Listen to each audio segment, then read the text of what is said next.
一提到滑浪，我諗大家諗起嘅畫面就係浪人企喺浪頂嘅嗰一刻。接觸咗滑浪之後，令我明白到原來嗰一剎那嘅背後有一個更加重要嘅訊息，就係我哋應該要主動去尋找適合自己嘅浪。呢一個浪適合佢，但未必適合喺呢一刻呢一個位置嘅你。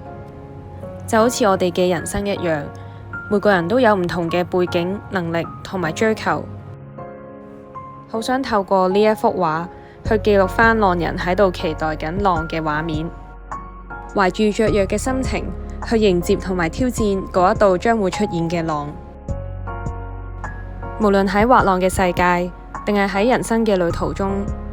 希望大家都可以揾到屬於自己嘅浪，可以堅定同埋勇敢地去追逐，等呢個浪可以帶你去到更遠嘅地方。